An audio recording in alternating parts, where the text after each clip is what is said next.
Vale do Serpe, norte da Itália. Janeiro de 1945. A madrugada parece feita de ferro. O vento rasga a pele. A neve sobe acima do tornozelo. O termômetro cai 6 graus abaixo de zero e tudo o que se ouve é o tilintar metálico das conchas batendo nas panelas da cozinha de campanha. Dentro de uma grande tenda engordurada de fumaça, soldados da Brigada Cruzeiro do Sul, brasileiros arrancados do calor dos trópicos, mexem panelões de mingau grosso feito de leite em pó, aveia e açúcar racionado. Do lado de fora, uma fila torta de crianças italianas se encolhe na penumbra, algumas de casacos sem botão, outras apenas com camisetas rasgadas de verão por baixo de casacos emprestados. A pés descalços enterrados na neve, ninguém reclama, ninguém chora. Todas esperam em silêncio com o estômago acordado muito antes do sol. Um major britânico, de sobretudo perfeito e botas polidas, observa a distância com expressão de pedra. Ele conhece a regra que circula por todos os exércitos aliados naquele fronte. Sobras de rancho devem ser queimadas ou enterradas, jamais entregues a civis. Não é maldade, dizem os memorandos. É ordem logística, evitar tumultos, dependência, colapso de suprimentos.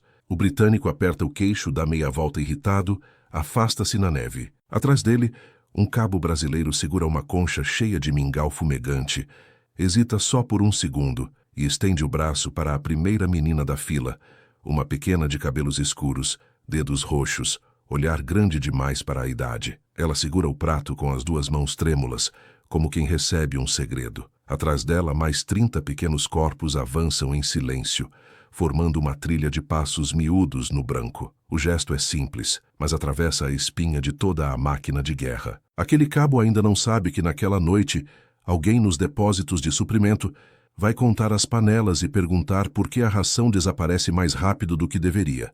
Também não sabe que aquela concha de mingau, entregue na calada da neve, vai crescer até virar lenda. Se quem assiste quer descobrir por que italianos de vilarejos escondidos ainda chamam brasileiros de anjos do inverno e como uma desobediência silenciosa virou memória oficial 80 anos depois, é hora de se inscrever no canal, ativar as notificações e já deixar nos comentários de qual cidade e país você está assistindo essa história que quase ninguém conta. Meses antes daquela cena, em julho de 1944, o primeiro escalão da Brigada Cruzeiro do Sul desembarca em Porto Azurro, ao sul de uma Itália em ruínas. Eram pouco mais de 25 mil homens, muitos vindos de roças de Minas, vilas do interior do Nordeste, bairros operários do Rio e de São Paulo, rompendo o mito de que o Brasil jamais pisaria num campo de batalha europeu. A promessa do governo em Belém do Escudo, capital distante, era clara: lutar ao lado dos aliados contra o Eixo. Mas ao subir as encostas frias dos Apeninos rumo à frente de batalha, perto da chamada Linha Sombria, eles descobrem um segundo inimigo, tão perigoso quanto metralhadoras e minas enterradas: a fome que rasteja pelos vilarejos. O inverno de 1944 e 1945, na região de Val de Serpe e Colinas de Santa Aurélia, é um dos mais cruéis da década. Neve acumulada acima de 1 metro em certos vales, vento cortando como navalha, dias inteiros sem que o termômetro encoste em zero. Por ali, cidades foram esmagadas por meses de bombardeio, ocupação nazista e retaliações. Estradas viraram lama congelada, pontes desabaram, plantações foram queimadas, celeiros saqueados, lenha virou luxo. Mulheres, idosos e crianças vagam entre paredes quebradas, remexendo entulho em busca de raízes, cascas de árvore, batatas podres. A desnutrição infantil explode silenciosa, sem estatística, só com olhos fundos e barrigas vazias. Quando os brasileiros chegam a vilarejos com nomes que quase não aparecem nos mapas, San Lázaro de Bruma, Roca del Fredo, Pian del Nebi, encontram sombras humanas encostadas em muros, observando à distância o movimento das cozinhas de campanha. O cheiro de carne enlatada frita na gordura, de café solúvel, de chocolate derretendo em água fervente, corta a fome como lâmina. As crianças aparecem primeiro, tímidas, sem coragem de cruzar a linha invisível que separa as barracas dos libertadores, dos destroços onde dormem. Elas já sabem que outros exércitos não entregam nada. Viram soldados de boinas estrangeiras enterrando caixas de comida intacta, Viram pães velhos sendo queimados em buracos na terra, enquanto seus estômagos roncavam alto. Num desses amanheceres, próximo à pequena São Lázaro de Bruma, um cabo do 13º Regimento da Brigada observa 5 crianças paradas a poucos metros da cozinha, olhos fixos na panela, pés imóveis, mãos enfiadas nos bolsos rasgados. Ele olha em volta, certifica-se de que nenhum oficial estrangeiro está por perto, pega meia lata de doce de leite condensado que sobrou do café da tropa, limpa a borda com o polegar e caminha até as crianças. Entrega a lata sem discurso, com um gesto curto de cabeça. Eles a seguram como se fosse objeto sagrado, dividem o conteúdo com os dedos, lambem até a última marca nas paredes brilhantes e correm de volta para suas casas semi-destruídas. No dia seguinte, em vez de 5, aparecem 12. No terceiro, são 30. A fila se organiza sozinha antes mesmo que a fumaça da cozinha suba. Ninguém combinou. A fome não precisa de convite. As cozinhas da Brigada Cruzeiro do Sul recebem ração americana, latas de carne processada, leite em pó, aveia, feijão, tabletes de chocolate, biscoitos duros, café instantâneo. É comida pensada para manter soldados vivos em combate, mas para os civis italianos parece banquete de outro mundo. Os cozinheiros brasileiros começam a preparar um tipo de sopa espessa, um mingau que segura no corpo, misturando leite em pó, aveia, açúcar e, às vezes, sobras de biscoito esfarelado. Oficialmente, tudo é para a tropa. Na prática, metade vai escorrer para os pratos de metal das crianças, que agora somam 50, 60 pequenos corpos enfileirados todas as manhãs.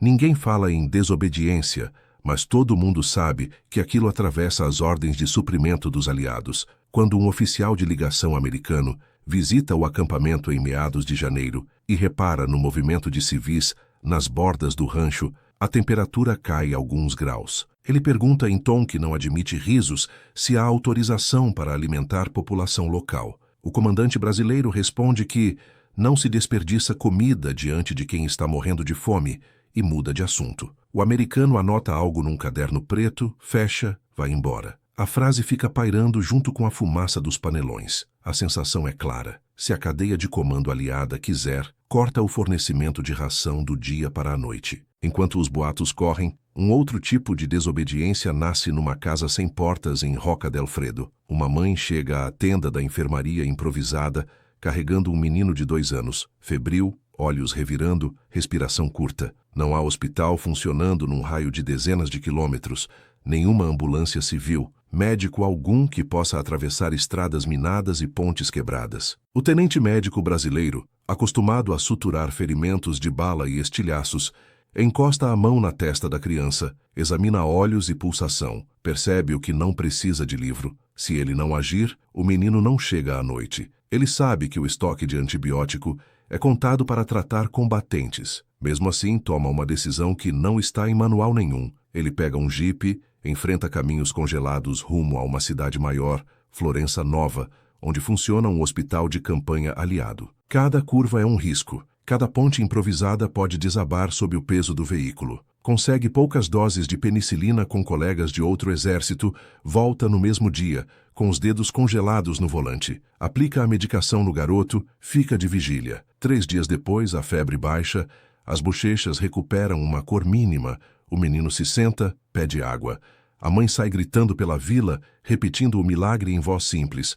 Os brasileiros salvaram meu filho. A partir dali, a tenda da brigada passa a ser não apenas cozinha, mas consultório, abrigo, refúgio. A notícia do comportamento dos soldados de além-mar corre como fogo lento pelos vales. Refugiados de cidades maiores arrasadas, como Monte Brava, San Giusto e Campo Rosso, caminham horas, às vezes dias, para chegar perto dos acampamentos da Brigada Cruzeiro do Sul. Alguns postos começam a receber mais de 100 civis por dia. Oficiais brasileiros que, em teoria, deveriam afastá-los, passam a organizar filas, horários, turnos improvisados de distribuição para evitar tumultos.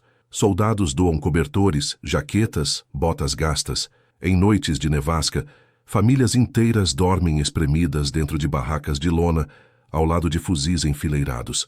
Em todos os manuais de guerra aquilo é proibido. Em todos os rostos famintos é a única coisa que faz sentido. O que os pracinhas ainda não imaginam é que do outro lado, Oficiais britânicos e americanos começam a registrar aquilo como comportamento irregular. Os passos discretos na neve vão deixar marcas de tinta em memorandos. A desobediência humanitária está prestes a sair do terreno invisível da consciência e cair no mundo duro do papel timbrado. É aqui que a história muda de tamanho. O primeiro aviso formal chega ao quartel-general da Brigada Cruzeiro do Sul no início de fevereiro de 1945. Um coronel britânico de nome impronunciável assina um memorando endereçado ao comandante brasileiro, General Álvaro de Fontes. O texto fala em uso indevido de suprimentos aliados, comprometimento da segurança operacional e trânsito excessivo de civis nas imediações de instalações militares. Em letras secas,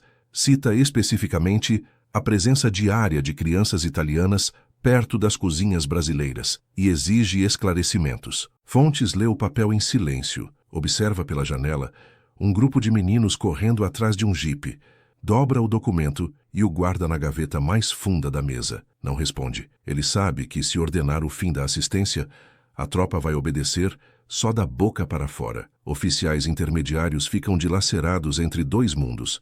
De um lado, os regulamentos. Ração de combate é para soldados. Contato com civis deve ser controlado. Nada de abrigar famílias dentro do perímetro militar. De outro, a rotina diária. Ao abrir o zíper da barraca pela manhã, lá estão novamente dezenas de pequenos rostos esperando por um prato quente. Alguns tentam impor limites, fixam um horário, decretam número máximo de porções, proíbem civis de cruzar uma determinada linha na neve.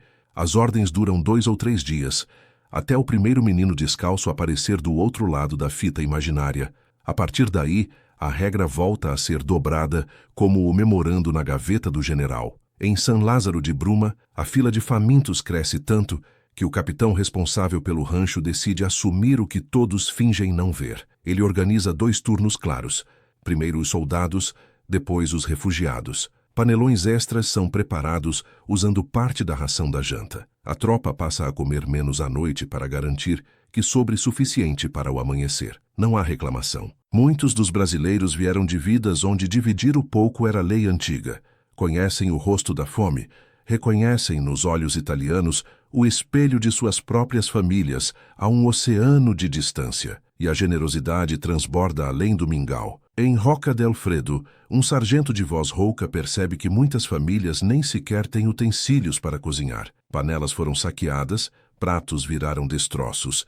Ele reúne alguns homens, faz uma vaquinha silenciosa. Cada um doa um item do próprio kit. Canecas de alumínio, colheres, facas de campanha, até latas vazias que podem servir de panela improvisada. Recolhem tudo num saco e distribuem para as casas mais abatidas. Quando o tenente descobre, chama o sargento de lado. Lembra que está entregando patrimônio militar sem autorização. O sargento responde apenas: tropa sem caneca se vira. Criança sem panela não cozinha nada. O tenente suspira, olha para o chão e manda seguir o serviço. Não há punição. Enquanto isso, a enfermaria da brigada se transforma num hospital não oficial. Feridos de bombardeio, idosos com pneumonia, mulheres com infecções, crianças com diarreia, se misturam aos soldados em macas improvisadas. O tenente médico que salvou o menino de 2 anos passa a atender mais italianos do que brasileiros em certas semanas. Cada ampola de remédio que sai da caixa parece arrancar um tijolo da parede invisível dos protocolos, mas ele continua. As fichas oficiais, se existirem, não registram esses atendimentos. O que não pode ser documentado também não pode ser proibido com facilidade. A comparação com outros exércitos começa a cortar como faca. Moradores dos vilarejos contam que a tropa britânica mantém distância, precisa e educada, mas fria, cumprindo à risca a ordem de evitar envolvimento emocional. Soldados americanos são mais expansivos, jogam chicletes, distribuem chocolates unitários, acenam para crianças, mas raramente permitem que civis se aproximem das cozinhas ou recebam uma refeição completa. Tropas de países devastados, como franceses e poloneses, carregam seus próprios traumas, mal levantam os olhos para os italianos. Os brasileiros, ao contrário, chamam as crianças para dentro do cercado, deixam que brinquem com capacetes, permitem que mulheres idosas se sentem à mesa improvisada e comam junto da tropa, como se estivessem numa cozinha de fazenda em Minas ou num quintal de Salvador. Mais ao sul, nos corredores de pedra do Vaticano, chegam relatos de bispos da região sobre essa brigada de outra espécie. O Papa da época, homem de semblante severo e voz mansa, é informado de que onde os soldados brasileiros se instalam, a fome diminui. Em um discurso público, ele solta uma frase que atravessa fronteiras: ali onde houver brasileiros, não faltará pão. Jornais italianos reproduzem, rádios repetem, recortes atravessam o oceano e vão parar na mesa do presidente em Belém do Escudo. O governo transforma o comentário em peça de propaganda. A imagem dos soldados que alimentam crianças vira cartaz e cinejornal. De repente, aquilo que era infração logística passa a ser capital político. O alto comando da brigada fica numa encruzilhada. Como condenar uma prática que o Papa elogia e que jornalistas transformam em símbolo de humanidade em meio à guerra? General Álvaro de Fontes solta uma ordem moderada, pedindo prudência na assistência a civis, recomendando que não se comprometam as operações militares. Não há lista de punições, nem patrulhas fiscais, nem auditorias detalhadas. A mensagem é quase um sussurro.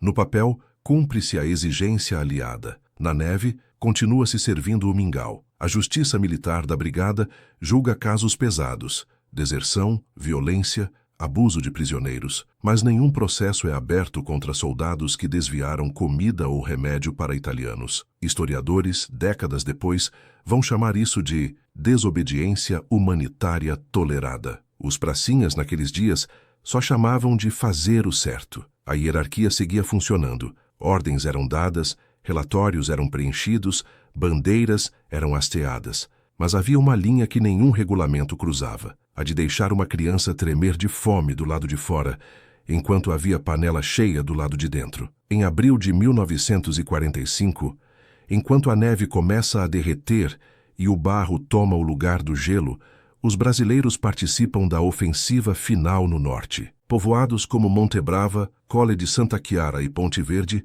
caem um a um. O barulho surdo da artilharia dá lugar ao som novo de sinos tocando em festa. Quando os jipes da Brigada Cruzeiro do Sul entram nesses lugares libertados, não são recebidos apenas como soldados vitoriosos. São cercados por flores murchas, abraços apertados, lágrimas que caem antes das palavras. Crianças correm atrás dos veículos gritando "Brasiliane! Brasiliane!". Mulheres oferecem os últimos ovos guardados, o último queijo duro escondido, os poucos frutos que ainda restam.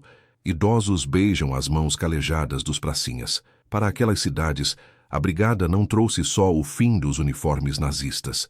Trouxe sopa quente num inverno impossível, remédio para febres sem nome, cobertores sobre ossos magros, uma sensação improvável de que, no meio da máquina de matar, alguém ainda escolhia proteger. A guerra na Itália termina em maio, mas o gesto de desobedecer continua reverberando na memória de quem sobreviveu. E é justamente depois dos tiros, quando o silêncio parece voltar, que a história desses soldados brasileiros começa a se transformar em algo que nenhuma ordem de serviço conseguiria prever. Se você estivesse ali com uma concha na mão e uma fila de crianças tremendo no frio do outro lado, teria coragem de seguir as ordens ou o impulso de proteger? Conta aqui embaixo o que faria. Compartilha esse vídeo com quem precisa conhecer essa escolha e vamos levar essa história adiante, antes que ela desapareça como pegadas na neve. Com o fim oficial dos combates, a Brigada Cruzeiro do Sul começa a se preparar para voltar ao Atlântico. Uniformes são remendados,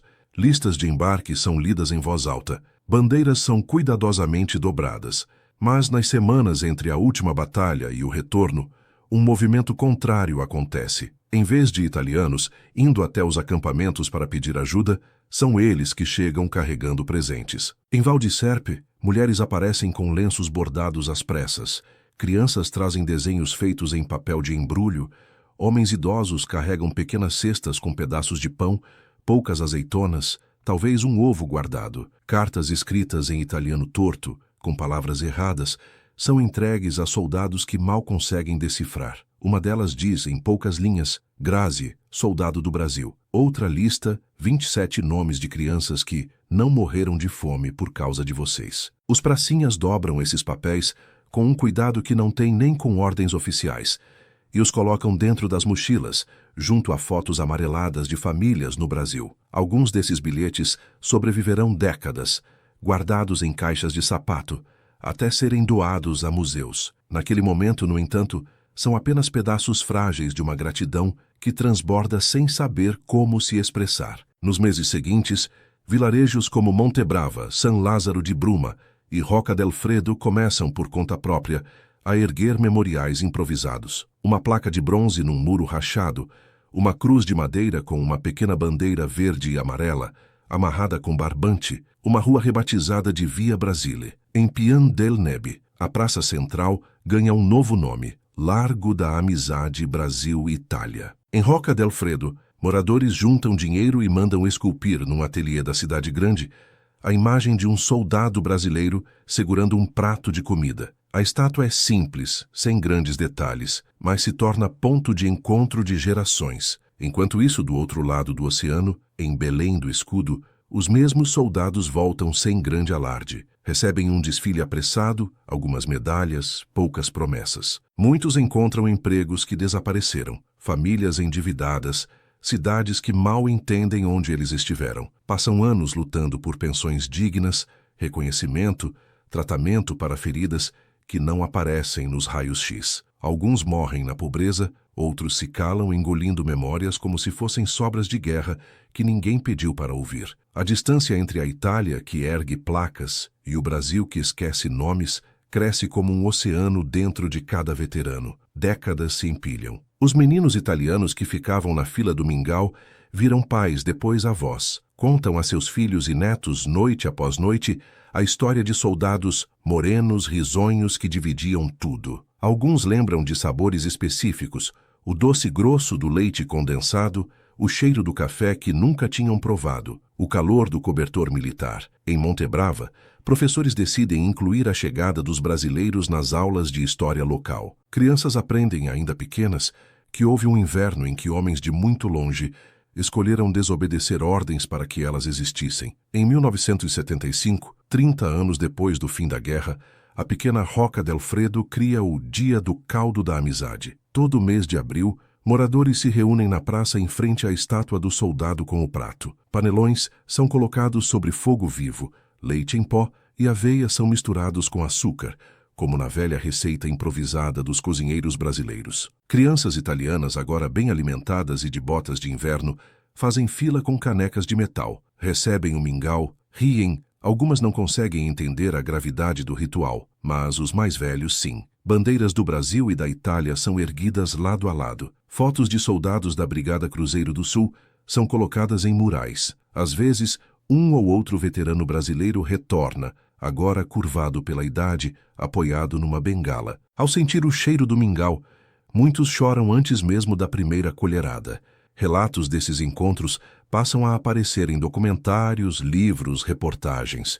Uma mulher chamada Lucia, que tinha 7 anos em 1945, conta que soldados brasileiros entravam em sua casa com latas de doce na mão, sem que ela nunca tivesse pedido. Giovanni lembra que durante 3 ou 4 meses, sua família comeu todos os dias na cozinha da brigada. Carlo descreve que, numa noite de nevasca, um soldado tirou o próprio casaco, enfiou nos ombros de uma criança descalça e foi dormir com apenas uma manta fina. Outra mãe, de nome Ângela, repete a história do tenente médico que atravessou linhas de combate para buscar penicilina e salvar seu filho pequeno. Nenhum deles fala de grandes batalhas. Falam de gestos mínimos, quase invisíveis. No Brasil, aos poucos, algumas vozes começam a resgatar essa memória enterrada. Historiadores vasculham arquivos da Brigada Cruzeiro do Sul e percebem o vazio. Quase nada consta sobre a ajuda aos civis, como se uma parte essencial da história tivesse sido apagada para caber em relatórios.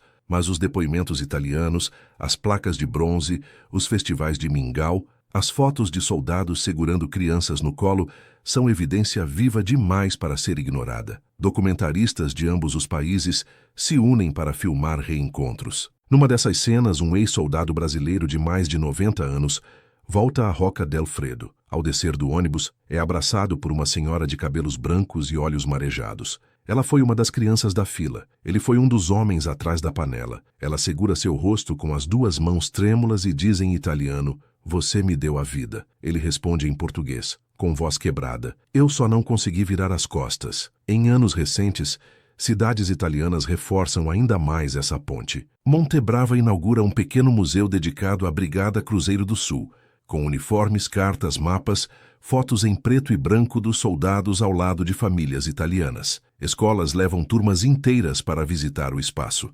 Em 2024, o prefeito de Rocca del Fredo revela um novo monumento, uma escultura de uma criança recebendo um prato de sopa das mãos de um soldado brasileiro, ambos em tamanho real. Na base, uma frase simples em italiano e português. Eles desobedeceram ordens para que nós vivêssemos. Não esqueceremos. Na cerimônia de inauguração, crianças italianas cantam, em português com sotaque forte, uma canção antiga que os brasileiros levavam na ponta da língua. Bandeiras tremulam no vento suave de primavera. Alguns veteranos ou filhos e netos de veteranos viajam do Brasil para assistir. Há abraços demorados, fotos, lágrimas que, desta vez, são filmadas por celulares. O eco daquele inverno de 1945 não desapareceu. Ele se transformou em ritual, em memória, em lição. E o que aquilo diz para nós, hoje? Os soldados da Brigada Cruzeiro do Sul não pensavam em monumentos quando encheram a primeira concha de mingau para uma menina de mãos roxas. Não imaginavam discursos de prefeito, placas em bronze, museus com seus nomes. Pensavam apenas em não permitir que alguém morresse de fome a poucos metros de uma panela cheia. Quebraram ordens em nome de algo que não cabe em regulamento. A obrigação íntima de proteger o vulnerável, mesmo quando a hierarquia manda olhar apenas para o inimigo. O legado deles atravessa gerações como um fio invisível. Ele nos lembra que coragem não é só correr para o fogo cruzado. Às vezes é dizer não a uma regra injusta, é arriscar punição para não compactuar com a omissão. Mostra que em plena guerra é possível ser humano antes de ser soldado. E se isso foi possível no frio cortante de 1945,